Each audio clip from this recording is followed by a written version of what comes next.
హల్లెలూయా, praise Lord. దేవునికి స్తోత్రం.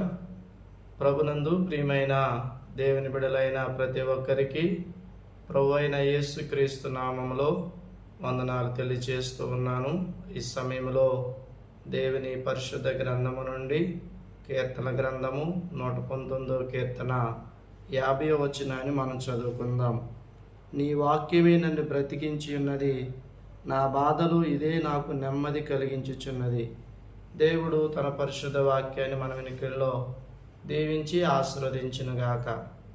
ఈ 119వ సంకీర్తన 50వ వచనంలో భక్తుడి రీతిగా తెలియజేస్తూ ఉన్నాడు. నీ వాక్యమే నన్ను బ్రతికించుచున్నది, ఇదే నా బాధలో నాకు నెమ్మది కలిగించుచున్నదని భక్తుడు చెప్తూ ఉన్నాడు. ప్రభునందు ప్రియులరా, దేవుని వాక్యము మనల్ని బ్రతికిస్తూ ఉంటుంది, బాధల్లో మనకి నెమ్మదిని కలిగిస్తూ ఉంటుంది. సర్వసాధారణంగా మనుషుల మాటలు మనల్ని బలహీనపరుస్తూ ఉంటాయి, మనుషుల మాటలు మనం కృంగదీస్తూ ఉంటాయి, మనుషుల మాటలు మనం గాయపరుస్తూ ఉంటాయి, మనుషుల మాటలు మనం బాధపరుస్తూ ఉంటాయి. కానీ దేవుని వాక్యము మనల్ని బ్రతికిస్తూ ఉంటుంది. దేవుని వాక్యము మన బాధల్లో మనకి నెమ్మదిని కలిగిస్తూ ఉంటుంది. దేవుని వాక్యము అనగా ఏమిటని మనం చూస్తే, యోహాను సువార్త 1వ అధ్యాయంలో దేవుని వాక్యం రీతిగా తెలియజేస్తూ ఉంది. ఆదియందు వాక్యముండును, వాక్యమే దేవుడై ఉండని వాక్యం చెప్తుంది. అంటే వాక్యమే దేవుడై ఉన్నాడు. వాక్యమై ఉన్న దేవుడు మన బాధల్లో మనకి నెమ్మది కలిగిస్తాడు. వాక్యమైన దేవుడు మనల్ని బ్రతికిస్తూ ఉంటాడు. ప్రియులరా, మనుషుల మాటలను కృంగదీస్తూ ఉన్నా, గాయపరుస్తున్నా, బలహీనపరుస్తూ ఉన్నా, దేవుని వాక్యము నిన్ను ఏం చేస్తుందంటే బ్రతికిస్తుంది, నెమ్మదిని కలిగిస్తుంది. దేవుని వాక్యం ఇంకా మనల్ని ఏం చేస్తుంది అంటే స్వస్థపరుస్తూ ఉంటుంది. దేవుని వాక్యము మనకు మార్గాన్ని చూపిస్తూ ఉంటుంది. దేవుని వాక్యము మనం ఎలాగ బ్రతకాలో, ఎలాగ నడవాలో, ఎలాగ జీవించాలో దేవుని వాక్యం మనల్ని ఎంతగానో నడిపిస్తూ ఉంటుంది. దేవుని వాక్యము మన త్రోవకు వెలుగ్గా ఉన్నది. గమనించండి ప్రియులరా, దేవుని వాక్యము మనల్ని మంచి మార్గంలో నడిపిస్తుంది. దేవుని వాక్యము మన కుటుంబాలను కడుతూ ఉంటుంది. దేవుని వాక్యం మన జీవితంలో గొప్ప మార్పు దయచేస్తుంది. ప్రభునందు ప్రియులరా, దేవుని వాక్యము మనల్ని ఎంతగానో బలపరుస్తూ ఉంటుంది. లోకములో వ్యర్థమైన మాటలు, అనవసరమైన మాటలు, మరి ముసలం ముచ్చట్లు, ఈ మాటలు ఏవి కూడా మన జీవితాలని బాగు చేయలేవు. కానీ దేవుని వాక్యము మన జీవితాలని, మన కుటుంబాలని కడుతూ ఉంటుంది, మన ఆత్మీయ జీవితాన్ని బలపరుస్తూ ఉంటుంది. దేవుని వాక్యమే మనల్ని నడిపించేదిగాను, దేవుని వాక్యమే మనల్ని బలపరిచేదిగాను, దేవుని వాక్యమే మనల్ని వాదార్చేదిగాను, దేవుని వాక్యమే మనల్ని స్వస్థపరిచేదిగా ఉన్నది. దేవుని మాటలకున్న శక్తి ఈ లోకములో దేనికి కూడా లేదు. దేవుడు తన వాక్కు ద్వారా ఆకాశము కలగమనగని కలిగింది, భూమి కలగమనగని కలిగింది. సర్వము కూడా దేవుని మాట ద్వారా కలిగాయి. అంటే దేవుని మాటకున్న శక్తి ఇంకెవరికి కూడా లేదండి. దేవుని మాటలకు శక్తి ఉంది.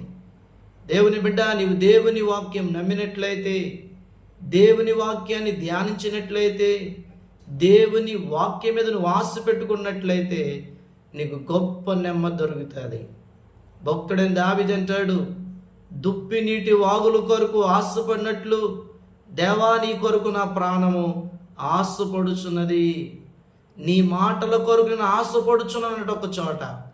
దేవుని బిడ్డ, దేవుని మాట కొరకు ఎదురు చూడు, దేవుని వర్తమానం కొరకు ఎదురు చూడు. దేవుడు నీతో ఏం మాట్లాడతాడో ఆ వాక్యం కొరకు ఎదురు చూడు. దేవుడు నీతో మాట్లాడితే నెమ్మది కలిగిద్ది. దేవుడు నీతో మాట్లాడితే గొప్ప సమాధానం కలిగిద్ది. దేవుడు నీతో మాట్లాడితే నీకు స్వస్థత, ఆరోగ్యం కలిగిద్ది. ఆయన మాట కొరకు ఎదురు చూడు ప్రియమైన దేవుని బిడ్డ. దేవుని వాక్యము నిన్ను బ్రతికిస్తుంది. అదే బాధల్లో నెమ్మది కలిగిస్తుంది. వాక్యమే నిన్ను సరైన మార్గం నడిపిస్తూ ఉంటుంది. అందుకే దావీదు అంటాడు, నేను పాపము చేయకున్నట్లు నా హృదయములో నీ వాక్యం ఉంచుకున్నానంటాడు. అమ్మా, ఈరోజు నీవు దేవుడికి దూరంగా బ్రతుకుతున్నావేమో, పాపములో పడిపోతున్నావేమో. నీవు పాపము చేయకున్నట్లుగా నీ హృదయములో దేవుని వాక్యం ఉంచుకో. ఎవరైతే దేవుని వాక్యాన్ని వారికి హృదయములో ఉంచుకుంటారో, దేవుని వాక్యం మీద ఆశపడతారో, దేవుని మాటకు విలువిస్తారో, దేవుని వాక్యం మీద నమ్మకం కలిగి దేవుని వాక్యం ఎవరైతే ధ్యానిస్తారో వారి జీవితంలో గొప్ప నెమ్మది, ఆదరణ, సంతోషం కలుగుతుంది. ప్రియులారా, దేవుని మాటలు నిన్ను ఏం చేస్తాయంటే ఉత్తేజపరుస్తాయి. దేవుని మాటలు నిన్ను ఉజ్జింపజేస్తాయి. దేవుని మాటలు నీకు ఎంతో ఆనందాన్ని, సంతోషాన్ని కలిగజేస్తాయి. మనుషుల మాటలు నిన్ను గాయపరచవచ్చు, మనుషుల మాటలను బలహీనపరచవచ్చు, మనుషుల మాటలను కృంగదీయవచ్చు. ఈరోజు నువ్వే బాధలో ఉన్నావో, ఏ పరిస్థితుల్లోనో కృంగిపోతున్నావో, కొన్నిసార్లు మనుషుల మాటలు బట్టి చాలామంది ఇంత మాటను అన్నారని చెప్పి చాలామంది చనిపోతూ ఉంటారు, బాధపడుతున్న ఇంత మాట అన్నారని. కానీ దేవుని మాటలు నిన్ను ఓదార్స్తాయి, దేవుని మాటలు నిన్ను బలపరుస్తూ ఉంటాయి. దేవుని వాక్యం మీద ఆశ పెట్టుకో.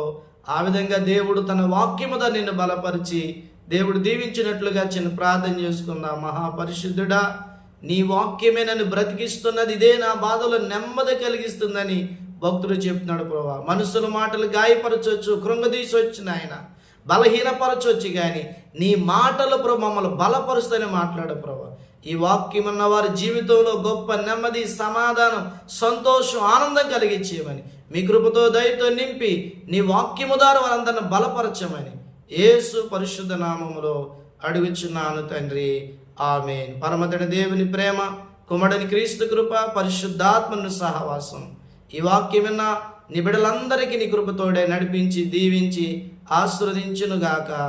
ఆమేన్. ఆమేన్. Praise Lord. దేవునికి స్తోత్రం. హల్లెలూయా.